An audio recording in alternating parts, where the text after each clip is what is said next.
Desde el punto de vista del alma, ningún suceso o curso de acción es malo. Todo es experiencia y cada experiencia nos enseña y nos ofrece semillas de crecimiento. La fe, concretamente, la fe en que uno no está limitado, hace poderoso al pensamiento.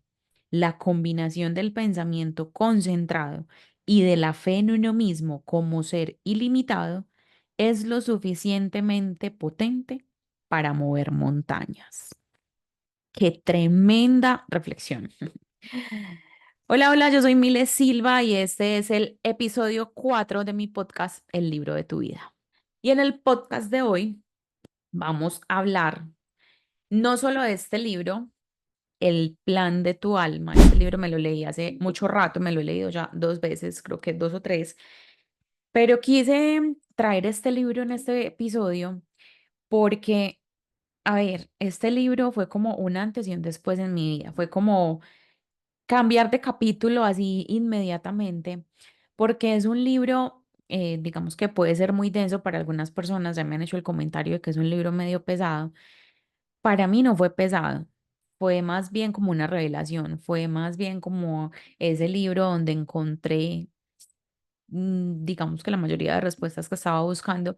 Y cuando digo que fue un antes y un después en mi vida, es porque cuando yo me leí ese libro fue como se me estalló la cabeza, o sea, ya lo entendí todo, ya ni para qué sufro, ya ni para qué me estreso, ya ni, o sea, ya ni, mejor dicho, para qué sufro, para qué sigo dándole vueltas a las cosas o a todo lo que me pasaba. Básicamente, ¿de qué trata ese libro? Este libro incluso tiene otras dos, digamos que otras dos versiones o otros dos hermanos, que es El don de tu alma y El amor de tu alma. Cuando yo me leí este El plan de tu alma, que inclusive aquí en esta parte lo que dice es, ahora puedes descubrir el verdadero significado de la vida que planeaste antes de nacer. Miren, yo no sé si ustedes crean en eso, no crean en eso. Yo les voy a hablar desde lo que a mí me pasó, desde mis nuevas creencias, porque realmente tenía muchas creencias que ya no me servían para nada. Y cuando empecé a tumbar esas viejas creencias y a adoptar nuevas creencias, empecé como a darle mucho sentido a muchas cosas en mi vida. Pero puntualmente este libro me ayudó, fue como a reforzar el hecho de que todo en la vida tiene un propósito. ¿En qué sentido? Siempre nos estamos quejando de lo que nos pasa y no nos gusta. Empecemos por ahí. Siempre nos estamos quejando de la familia donde nacemos, del lugar donde vivimos, del trabajo que tenemos, de la pareja que tenemos, cuando en realidad todo eso lo hemos elegido. Y no solamente porque lo hayamos elegido conscientemente, por ejemplo, hablando de cosas como el trabajo, la pareja, las amistades, etcétera, etcétera, sino todas esas situaciones que, que hacen, o sea, que nos generan dolor, que nos generan sufrimiento, que nos generan inclusive hasta ganas de no vivir en muchos momentos de la vida. Este libro es denso quizás por la connotación de que el autor a nivel de investigación habla con diferentes profesionales dentro de temas como, no llamémoslo paranormal, pero sí, por ejemplo, con mediums, canalizadores, también personas que conectan con guías espirituales. Y el tema es que todas estas personas coinciden en lo mismo. ¿Qué es eso? Que todos tenemos un plan que vinimos como a cumplir y que ese plan se desarrolla con diferentes personajes. Es una historia donde hay diferentes personajes, donde el personaje principal es uno y donde todas esas personas que están alrededor están cumpliendo el papel que les corresponde y el papel que se acordó. A mí me cambió la perspectiva de vida fue el hecho de que me conectó y me vibró completamente de que si yo elegí esto, si este es mi plan de vida, ¿por qué me quejo? Si esto fue lo que yo elegí, ¿qué sentido tiene seguir resistiéndome a lo que me está pasando? Y cambié la forma en cómo mirar la situación. En ese momento es cuando me leí ese libro, estaba pasando por la depresión postparto de mi hijo, que creo que en un episodio les mencioné que me duró casi 2 años. Y era muy difícil para mí como encontrar respuestas y como encontrar la forma de canalizar todo ese montón de emociones y todo ese montón de sensaciones que estaba viviendo. Y ese capítulo de mi vida puntualmente, que fue como una montaña rusa entre la felicidad de tener a mi hijo, la emoción de tener a esa cosita en mis brazos y bueno, poder experimentar esa nueva etapa versus como todo lo otro a nivel profesional, a nivel personal, o sea, verme como mujer y reconocerme nuevamente como mujer fue todo un proceso, más otras situaciones que también me estaban pasando y leer todas las historias que encontraba en este libro. O sea, si yo comparaba lo que a mí me estaba pasando con las historias que encontré en este libro, a mí no me estaba pasando nada. O sea, era la reina del drama en ese momento y no quiero minimizar lo que cualquier persona esté pasando, pero para cada quien es importante en mayor o menor grado alguna situación que esté atravesando. Para mí era lo más, no sé, lo más dramático del mundo, el hecho de sentirme como me estaba sintiendo. Pero cuando yo empiezo a ver un montón de historias heavies, o sea, graves, pesadas, de muertes, de asociar, por ejemplo, accidentes con el hecho de que a partir de esas situaciones dolorosas, una serie de personas encuentran como el propósito de su vida, también me llevaba como a compararme todas estas historias de vida y todas esas situaciones de personas que tienen situaciones graves y logran transformarlo en arte, en historias de vida para compartir con otras personas y quizás ayudarles a no cometer las mismas, a no tomar las mismas decisiones, no cometer los mismos errores. Pues igual el error es como un método de aprendizaje. Entonces, para mí encontrarme este libro fue como un antes y un después. Obviamente, sigo siendo un ser humano y he tenido posterior a este libro muchos momentos donde se me olvida el hecho de que, pues, ¿qué sentido tiene seguirme preocupando por cosas que finalmente, si yo las elegí vivir, entonces más bien como desde esa conciencia de haberlas elegido, cómo las aprendo, cómo las asumo, cómo las transformo? Y, y el hecho de precisamente con la frase con la que empecé el podcast que habla de la fe es eso tan intangible que todo el mundo nos dice, que en todas partes nos dicen, tenga fe, que todo va a pasar, tenga fe, que todo va a estar bien, tenga fe, pero ¿qué es la fe? O sea, y yo entendí que la fe básicamente es como la certeza que el alma tiene de que eso que está viviendo tenía que ser así, de que el alma sabe que por más duro que se ponga el panorama, va a pasar igual y que todo eso duro que está pasando va a tener un propósito más adelante o va a tener su razón de ser. Estos días también he escuchado un podcast donde la persona que estaban entrevistando decía "Es que yo entendí que todo es perfecto. O sea, y siempre que algo me pasa, lo único que me repito es, todo es perfecto, todo es perfecto. Y sí, todo es perfecto, cuesta un montón entenderlo o hacerlo consciente, digerirlo en el momento en el que uno está pasando por situaciones difíciles.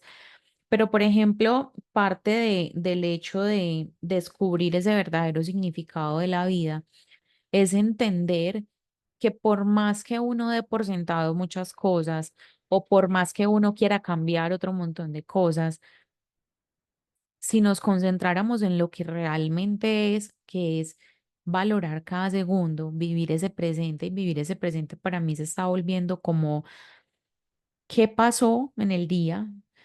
Inclusive yo en las noches antes de irme a dormir siempre me baño y para mí bañarme es como un momento de anclaje, de visualizar lo que quiero, de limpiarme energéticamente. O sea, para mí bañarme en la noche sobre todo es como irme a dormir con unas imágenes diferentes en mi cabeza, independientemente de lo que me haya pasado en el día. Entonces, cuando lo utilizo como digamos que una herramienta también de meditación, de visualización, de limpieza de mi ser, de mi alma, por decirlo de alguna manera, también me ayuda como a discernir lo que me pasó en el día y agradecerlo. A veces me cuesta mucho agradecer cuando me pasan cosas que no son tan chéveres, ¿cierto? Que uno dice como que, como que qué pereza que pasó esto, pero también como de, a ver, ¿por qué lo tengo que agradecer? Me costó mucho llegar a eso y también como de ser consciente de que todo tiene un propósito, incluso estoy que me tatúo esa frase, o sea, literal estoy que me la tatúo. Mm, entonces, ser consciente de todo eso también me ha llevado a no quejarme, a no hacer juicios, a no criticar a los demás, a tomar, por ejemplo, las historias de otros, las cosas que otras personas quizás me cuentan o lo que yo veo en el exterior. Inclusive a veces me llegan como cosas, o sea, de diferentes personas, por decirlo así, diferentes fuentes, pero situaciones muy similares, como los mismos patrones. Entonces yo lo que hago antes de juzgar es como, ¿por qué estoy escuchando esto? ¿Qué tengo que aprender? ¿Qué tengo que ver? Es muy complejo a veces uno ponerse como en el zapato de la otra persona, pues realmente tener como ese nivel de empatía. Uno cree que lo tiene, pero al final no lo tiene.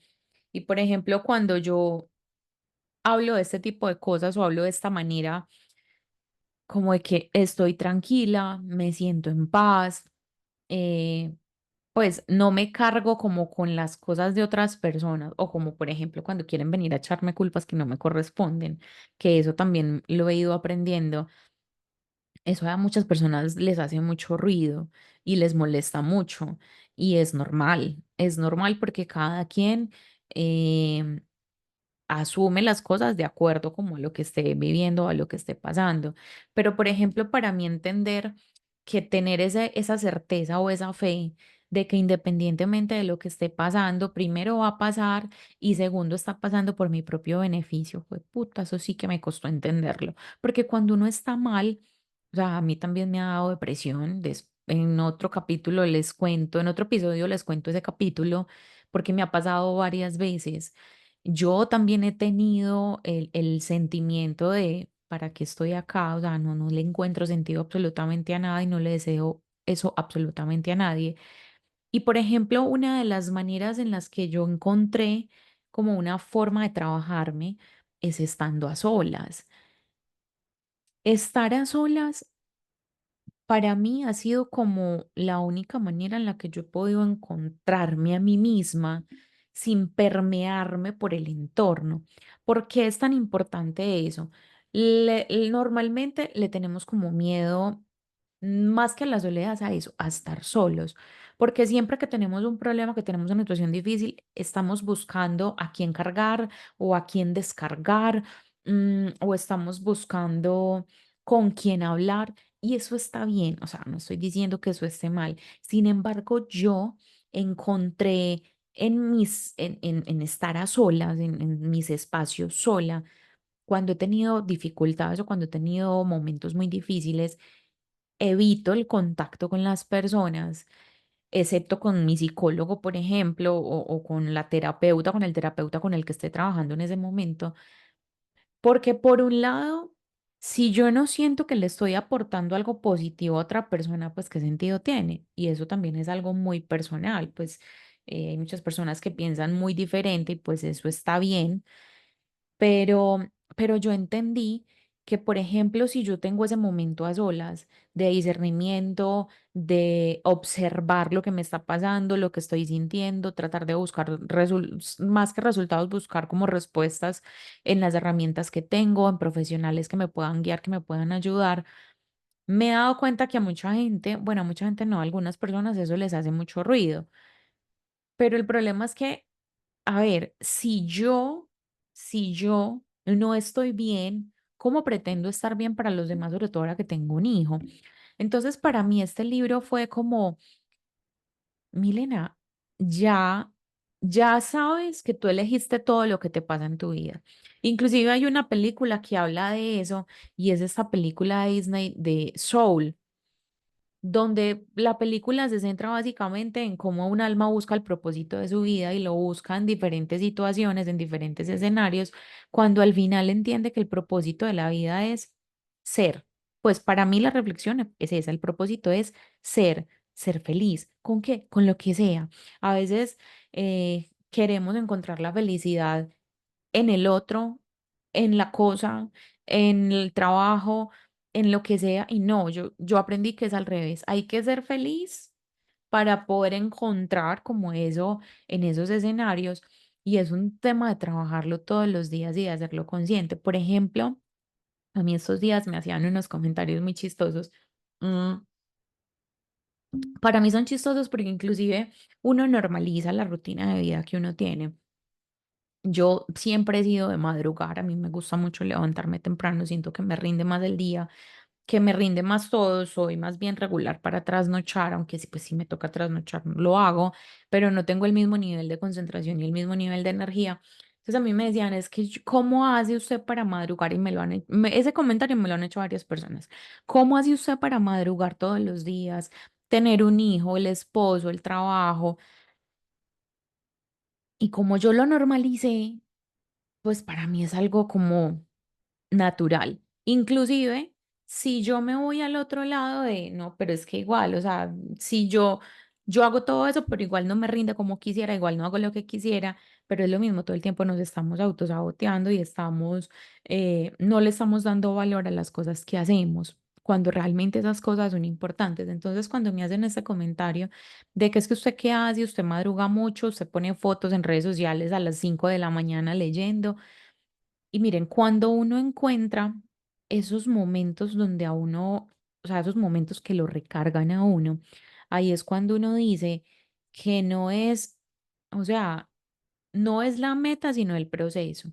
Por ejemplo, a mí me gusta mucho leer y no solo en los libros encuentro como esa forma de entretenerme en algún momento, sino porque es algo que yo sé que es para mí, es un espacio para mí. Entonces, las rutinas de mis mañanas trato de hacerlo todos los días. Pues, obviamente, a veces no logro hacerlo todos los días tal cual, pero siempre trato de levantarme, de hacer ejercicio, así sea 10 minutos, de meditar y de sentarme a leer y ya empiezo con la rutina del día, organizarme, organizar a mi hijo para llevarlo al jardín.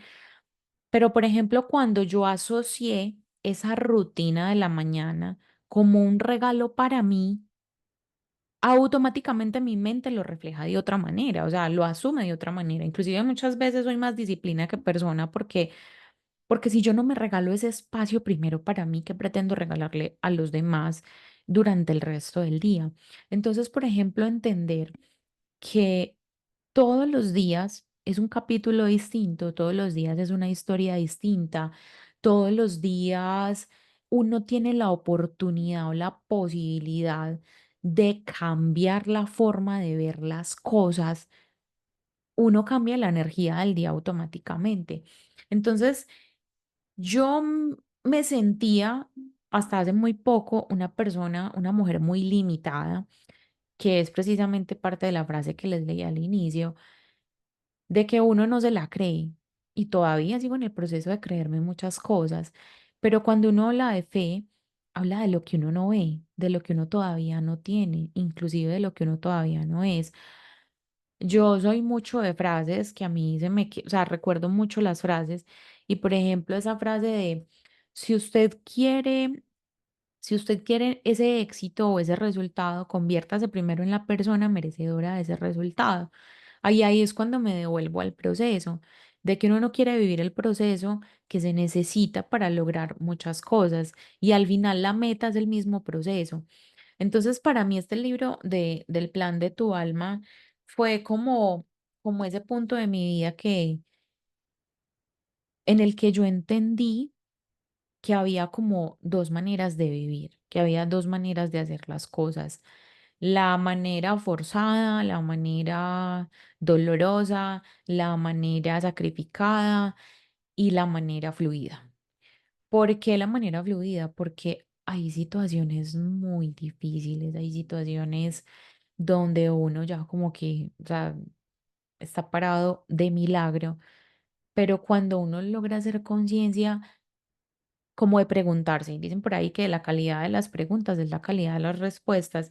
Y cuando uno empieza a preguntarse como el para qué de las cosas, las respuestas van apareciendo. Inclusive acá que tengo el libro en las manos y hablando, pues teniendo en cuenta que estoy hablando de esto, en el reverso del libro dice, todos en algún momento de nuestra vida nos hemos revelado ante el sufrimiento, pensando que carecía de sentido. Y si ahora resultase que las experiencias más dolorosas y difíciles de la vida las hemos planeado, cuidadosamente nosotros mismos antes de nacer. Es posible que antes de venir a este mundo ya hayamos elegido las circunstancias, las relaciones y los sucesos más significativos de esta existencia. Entonces ahí explican que en el libro se pueden encontrar, o sea, uno por qué planea como las situaciones más dolorosas y los momentos o las personas que aparentemente le hacen daño a uno. Y fue donde yo aprendí que a uno nadie le hace nada, que uno solito se genera todo porque uno no puede controlar lo que hacen los demás, pero uno sí puede controlar el cómo uno asume las cosas, el cómo uno reacciona frente a las cosas y entendí que se vuelve, o sea, es muy cansado, o sea, es muy agotador cuando uno está como en un modo de lucha constante, como en un modo de defensa constante, donde queremos hacer un montón de cosas, pero no las hacemos por miedo a salir de ahí porque pensamos que no van a haber más oportunidades, que estamos en un trabajo que nos agota, que nos agobia, que nos cansa, que nos pone tristes,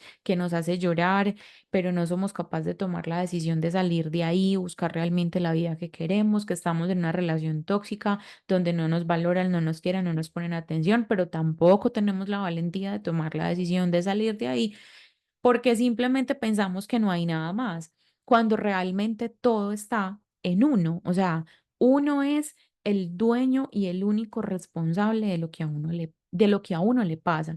Por ejemplo, eso a mí me ha dado paz mental. Me ha dado paz mental y me ha permitido regular mis niveles de estrés. Yo era una persona que me estresaba por todo, que sufría por todo, que sufría por todos.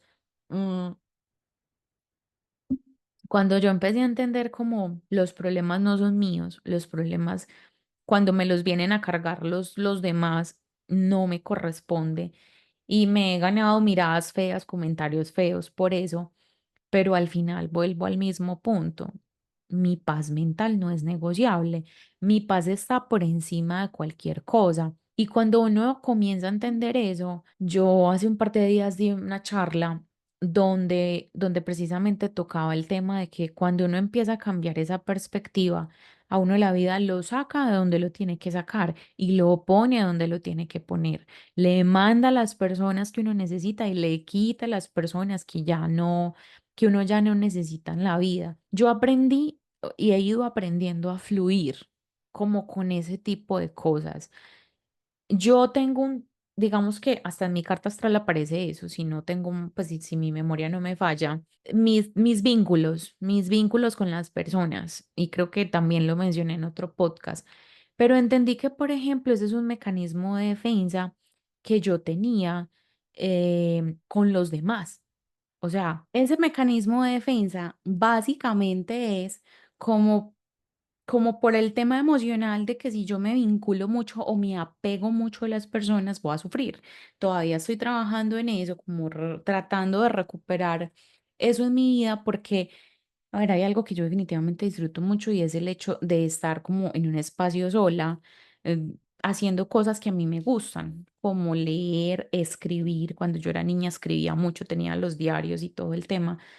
Pero, por ejemplo, cuando uno empieza también a entender cuáles son los mecanismos de defensa que uno tiene, hay personas que su mecanismo de defensa es ser agresivos, es contestar adrede, hay personas que no escuchan para comprender, sino para contestar, eso también lo aprendí con el tiempo. Pero a lo que voy es que cuando uno logra hacer conscientes las cosas, primero, a observarse uno, por encima de cualquier cosa, a observarse uno en cualquier situación. Entonces, por ejemplo, cuando yo, en lo que sea, en cualquier situación en la que esté, yo observo mi cuerpo, qué siento, qué emoción me genera. Entonces, si me duele el pecho, si me duele el estómago, donde empieza a tener alguna sensación, he empezado a ser más consciente de las sensaciones de mi cuerpo cuando tengo diferentes tipos de situaciones. Segundo, si estoy hablando con otras personas, eh, pongo todo de mí para escuchar en lugar de ser yo la que hable. Me gusta mucho escuchar porque precisamente me gusta aprender.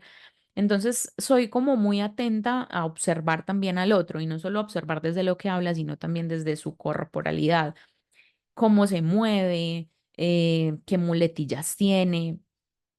Para mí eso ha sido inclusive, ha sido algo natural y por eso también me gusta tanto el hacer análisis, hacer diagnósticos a nivel profesional y mirar las cosas desde la parte estratégica. Pero también cuando yo empecé a tomar eso para mí, entonces aprender a autoobservarme, aprender a observar al otro, escuchar con una atención distinta como en una conversación X, escuchar como de una manera consciente, como, a ver, ¿para qué estoy escuchando esto? Miren, nada es casualidad en esta vida. Ni las personas con las que uno se cruza, ni las cosas que a uno le pasan, ni todo lo que uno aprende. Incluso yo he hecho el ejercicio de escribir cuando me siento, por ejemplo, como a recapitular cosas de mi vida, me siento a escribir situaciones del pasado. Ahí así es como también he ido sanando muchas cosas y empiezo a preguntarme, o sea, en ese momento yo qué no vi y qué puedo ver ahora desde la versión de hoy, porque esa es otra cosa. Todos los días cambiamos y qué rico poder cambiar, qué rico poder entender que uno puede mejorar todos los días y que las cosas pueden cambiar a partir de cómo uno cambia. No todo el mundo entiende eso y también es normal, o no todo el mundo quiere vivirlo de esa manera y también es normal. Pero, por ejemplo, saber que la Milena de hace 10 años, la Milena de hace 15 años, afortunadamente no es ni la sombra de lo que puedo ser hoy. Eh, Eso a mí me da mucha tranquilidad porque me da la certeza de que sí estoy logrando lo que quería. O sea, yo pensé que yo quería un montón de cosas que al final nada que ver. Yo lo único que quería era sentirme en paz, estar tranquila. Pero para poder llegar al punto de sentirme en paz y estar tranquila, incluso en el mierdero más grande, era entender que todo dependía de mí. Así de sencillo. Y aprendí a tomar distancia también de situaciones y de personas que no me generaban esa paz o que no me generan esa tranquilidad.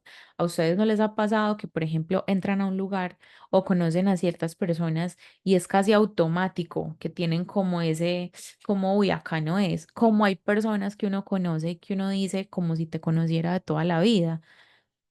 Uno sabe, o sea, uno energéticamente siente cuando un lugar es pesado, cuando una persona de pronto no tiene una energía compatible con la de uno, porque acá no va a hablar pues de personas malas o buenas, o sea, no, pero sí como cuando somos compatibles o no, cuando uno se puede sentar a hablar con una persona, cuando uno sabe qué tipo de temas no puede tocar con cierto tipo de personas, cuando uno sabe hasta dónde llega y hasta dónde no con personas, también uno empieza como a entender uno qué es lo que quiere. Estos días hablaba con una amiga de que eso que dicen que uno es el promedio de las personas con las que más se rodean, total.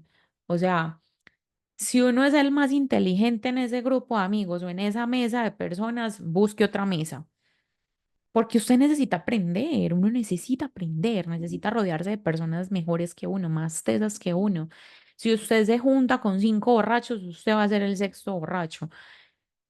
Y yo inconscientemente tenía eso claro desde muy chiquita, desde muy joven, porque mi papá siempre me decía, es mejor estar sola que mal acompañada.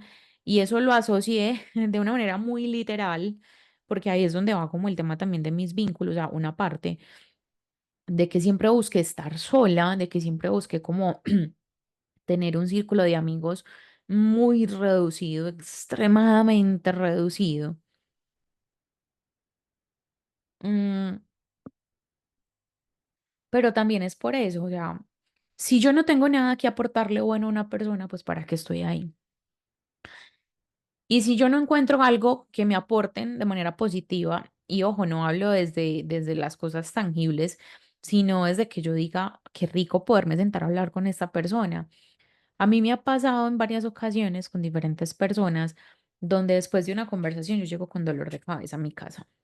Llego mal, mal, o sea, con dolor de cabeza, cansada, agotada.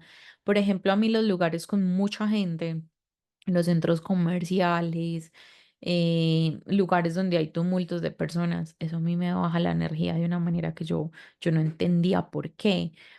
Claro, pues es un tema de pesado, por ejemplo, un centro comercial, camine para allá, camine para acá, la gente, tanta gente. Bueno, es un tema como pesado, pero cuando tengo conversaciones con personas que se quejan por todo, reniegan de todo, em, todo les duele, critican a todo el mundo.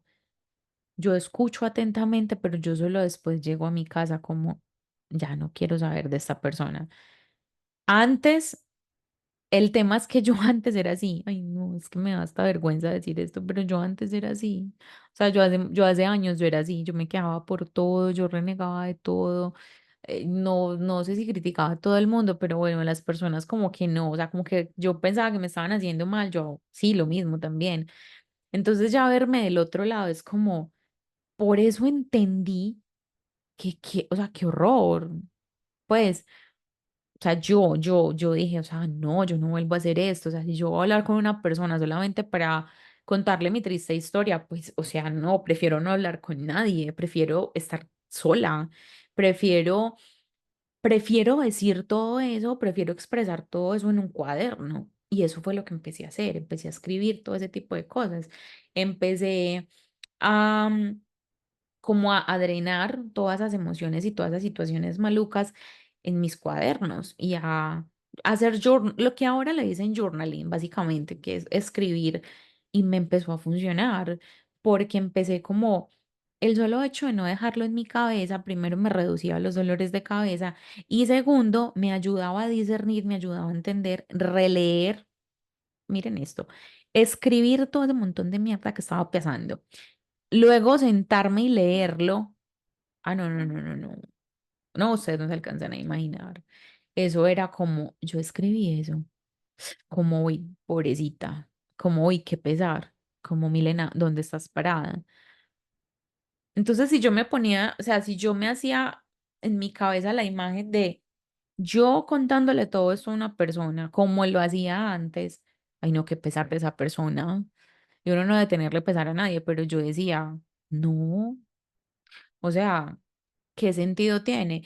Y obvio, uno puede recibir sugerencias, no sé si consejos, pero sugerencias de otras personas, pero lo mismo, o sea, uno a veces cuenta cosas de la vida de uno a personas que le dan recomendaciones a uno con base en sus experiencias de vida, con base en sus juicios o no de valor con respecto a las personas o a las situaciones, y lo que uno termina haciendo es muy vulnerable. Y yo que me di cuenta que soy una persona altamente influenciable, tenía que tener mucho cuidado porque yo en mi vida he tomado decisiones dejándome influenciar por otras personas porque me dieron un consejo en un momento en el que no estaba apta para recibir consejos y mucho menos estaba apta para tomar decisiones con base en esos consejos.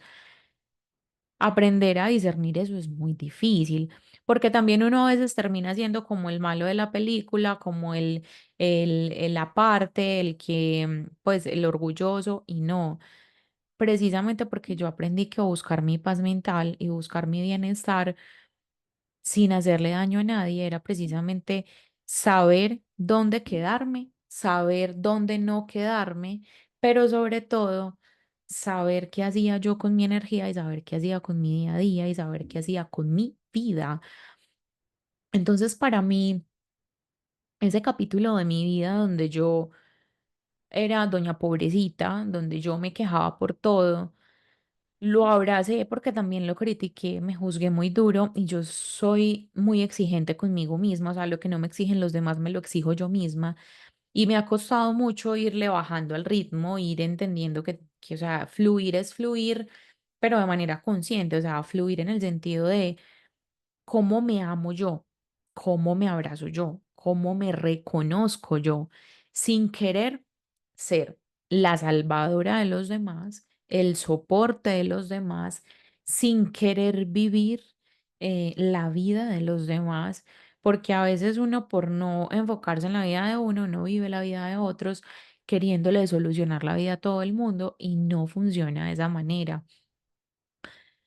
Yo creo que, o sea, eso es también una opinión muy personal. Yo creo que la mejor manera que uno tiene a veces de ayudar a las personas es a veces solo escuchándolas y dejándoles saber que uno está ahí, no involucrarse más, porque puede ser a veces hasta peligroso, tanto para uno como para la otra persona, porque finalmente cada quien tiene una vida de la que es dueño.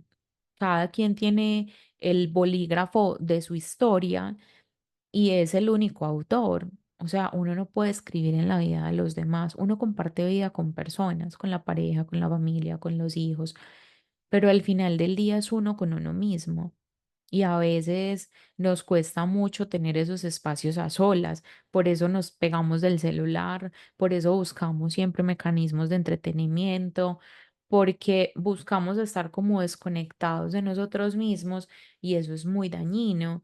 Eso de que las redes sociales nos acercan y nos alejan al mismo tiempo, tiene mucho de cierto, pero es lo mismo, o sea, es hasta donde uno em, como que tome las herramientas. O sea, para mí, por ejemplo, yo que trabajo en redes sociales, yo que trabajo con redes sociales, para mí son una herramienta, incluso es una herramienta que yo creo que apenas ahora le estoy sacando provecho realmente para mi beneficio y para el beneficio de otras personas desde lo que yo hago, porque cada quien usa las herramientas como mejor le parezca. Pero entonces, por ejemplo, conectarse con uno mismo creo que es la mejor herramienta que uno puede tener. Por ejemplo, a mí antes no me gustaba meditar cuando estaba aprendiendo a meditar porque era el momento donde más pensaba de todo, donde más me contaminaba como de todo lo negativo que me estaba pasando, donde más, donde más duro me daba como llenarme de todas esas cosas que lo carcomen a uno y le hacen daño a uno. Hasta que después empecé a entender y con la práctica de que es un momento como de conexión y de no juzgar mis propios pensamientos, de no juzgar mi propio proceso y de precisamente como estar en calma y estar en paz. Una lavada de platos es una meditada también. Dibujar es meditar, escribir es meditar. O sea, meditar no solamente es ir a escuchar una meditación guiada. Hay muchas personas que encuentran en diferentes actividades una forma de meditar, pero por ejemplo, el hecho de que para mí entender que el plan de mi alma tenía un propósito claro, de que todo mi pasado, mi presente y lo que yo quería vivir en el futuro eh, tenía mi sello única y exclusivamente, de que no tenía el sello ni la firma de nadie más, de que era yo la única escritora, de que yo podía tener el poder de darle poder a esos otros personajes porque miren, no hay persona tan mala en la vida de que, o sea, no hay persona tan mala en la vida con la que uno no pueda superar una situación. Si llega una persona, califiquémoslo así, muy mala, que te hace mucho daño y después eso pasa, porque como todo pasa, y tú te quedas cargando eso, ¿quién está encerrado en una prisión? Uno. El otro puede que hasta se murió y uno sigue cargando con lo mismo. Segundo, eso me dio tranquilidad en el hecho de, ¿y para qué me preocupo? Si tenía que ser así, más bien miremos para qué pasó de esa manera. No tiene sentido seguirme lamentando. Si me estoy sintiendo muy mal, si me estoy quedando sin fuerzas, si yo digo, o sea, ya no puedo más, eh, he hecho el ejercicio de cada vez darme más permisos de si me quiero acostar y lo puedo hacer, hacerlo y darle a mi cuerpo ese descanso. Yo todavía sigo trabajando con el tema del descanso porque me he sentido culpable por el hecho de descansar y es algo que todavía sigo trabajando con terapia. Pero, por ejemplo, escucharme, yo no me escuchaba, yo escuchaba siempre a los demás, yo siempre primero estaba en los demás, primero estaba el trabajo, primero estaba todo el mundo, todo el resto del planeta, menos yo. Por eso era que muchas cosas no me salían bien, nada me funcionaba y eso era lo que más me frustraba, pero claro, si yo no me estaba reconociendo yo misma, si yo no le estaba dando chance a la vida de decirle, ok, entiendo que este es mi plan, entiendo que yo lo escribí, entiendo que mi libro va hasta este momento, hasta este capítulo, y entonces voy a mirar los capítulos pasados a ver qué puedo rescatar de ahí para poder escribir un presente distinto.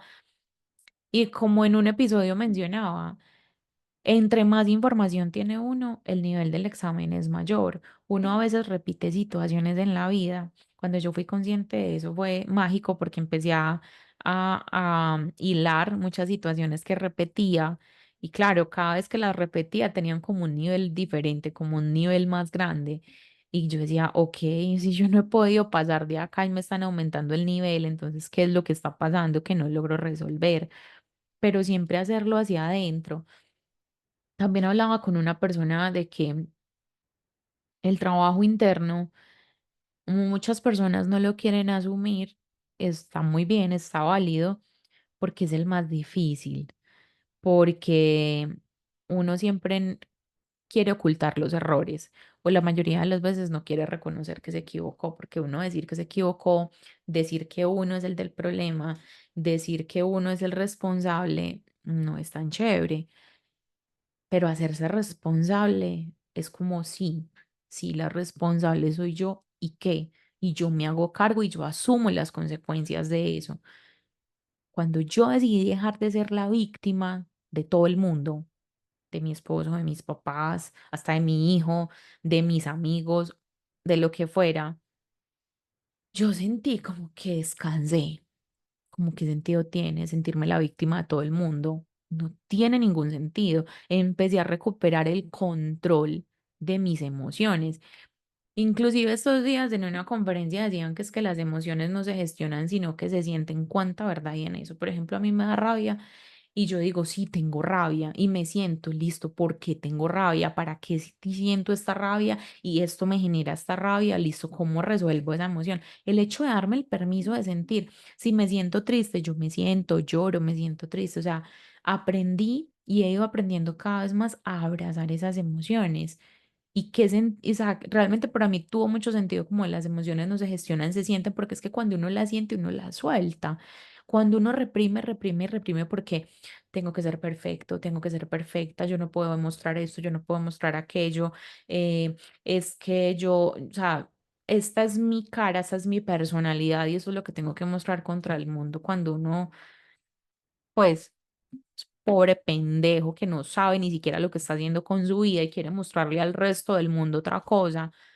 No, hay que ser, o sea, para mí el hecho, por ejemplo, esta soy yo, los que me conocen saben que soy así aquí y en cualquier parte.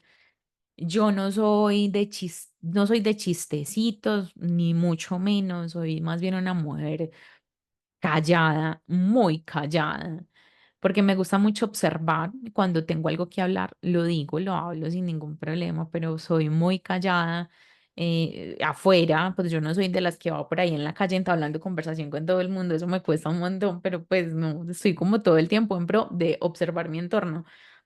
Pero entonces es como el, el, el simplemente darnos permiso de ser quienes somos y hacer lo que queremos hacer. Y cuando hablo de hacer lo que queramos hacer, no es desde la rebeldía, de, es que yo quiero hacer esto. No, o sea, hacer lo que uno quiere hacer también es aceptar las circunstancias que uno tiene y las circunstancias por las que uno debe transitar, pero hacerlo desde una mirada más consciente. Entonces, este episodio, básicamente, quiero como dejar un ejercicio, dejar como una tarea que yo ya la hice. ¿Cuáles son esas situaciones de la vida que quizás en este momento no estás aceptando? Esas que más sufrimiento te está dejando, que más te está haciendo, que más te están haciendo sentir dolor. Escríbelas y pregúntales qué te están dejando o para qué están ahí, qué te están enseñando. Y aléjate de la situación y míralo como una tercera persona. Si tú fueras una tercera persona, ¿qué le dirías? O sea, ¿qué te dirías a ti mismo? ¿Qué te dirías a ti misma? Yo he hecho ese ejercicio varias veces y me ha ayudado muchísimo, al menos a bajar mi nivel de estrés, porque también entendí que cuando uno está estresado, el cerebro se bloquea, o sea, el cerebro ejecutivo se bloquea y uno no es capaz de pensar, uno no encuentra soluciones. Por eso cuando uno está estresado y le cuenta los problemas a todo el mundo y le llegan con un montón de soluciones y a uno nada le sirve, porque simplemente no las ve. Entonces, hacer ese ejercicio y si te resonó esto del episodio de hoy, de que nuestro plan ya está escrito y les recomiendo ese libro, de verdad, si se lo quieren leer, lean ese libro. A mí me cambió por completo, para mí fue un antes y un después. Entender eso, entender que Si yo elegí eso, ¿cómo le saco provecho? ¿Cómo transformo el aprendizaje? Hace también un tiempo escuché en un video, creo que fue una conferencia, si uno tiene conocimiento de causa, en este caso para mí conocimiento de causa es entender que si yo elegí eso, mi curva de crecimiento, mi curva de aprendizaje se reduce. Si mi curva de aprendizaje se reduce, eso quiere decir que avanzo más rápido, porque uno se puede demorar un día, un año, 10 años, toda la vida en el mismo aprendizaje. Pero entonces cuando uno tiene como un cierto nivel de conciencia, uno se ahorra un caminito muy importante. Entonces, es como cuando uno busca un mentor. Yo busco un mentor en algo que yo quiero lograr, es porque esa persona ya lo logró. Entonces, si esa persona me va a enseñar cómo lo hizo y yo aplico esas estrategias o al menos adapto esas estrategias a mi vida y las empiezo a aplicar, me estoy ahorrando el camino de hacerlo sola, básicamente. Entonces, el ejercicio es como dejar de ser víctimas de lo que sea que esté pasando. Eso, eso puede calar maluco, yo sé que eso genera ruido, a uno no le gusta reconocer que uno es víctima de la vida, de las circunstancias, hasta de uno mismo, pero allá usted solito, usted solita, es el espacio y dígase usted mismo, yo estoy siendo víctima en este momento de mi propia vida, me estoy asumiendo el papel de víctima en esto y aquello y retome el control y póngase en el papel de yo soy el escritor, yo soy la escritora de esa vida, de ese libro, de ese capítulo. ¿Cómo lo voy a cambiar? ¿Cómo le voy a dar un giro? ¿Cómo le voy a dar una nueva salida a la historia? ¿Cómo voy a terminar este capítulo y a comenzar el otro? Porque no podemos cambiar lo que ya pasó, pero sí podemos transformar lo que estamos viviendo ahora y cómo vamos a caminar para adelante. Y simplemente el hecho de observar qué pasa a nivel corporal y a nivel interno, o sea, háganse en ese favor, obsérvense mucho siempre. Ustedes, cuando alguien les diga algo y a ustedes les moleste, como escuchen, o sea, atentamente y me cuentan y me dejan un mensaje, me dejan un comentario. Si están escuchando este podcast en YouTube, si lo están viendo en YouTube, activen las notificaciones, suscríbanse al canal. Recuerden que cada jueves voy a poner un nuevo episodio y si lo van a escuchar en otras plataformas, igual estaré súper atenta de sus comentarios y de sus mensajes y espero que les haya gustado este tercer episodio. Un abrazo.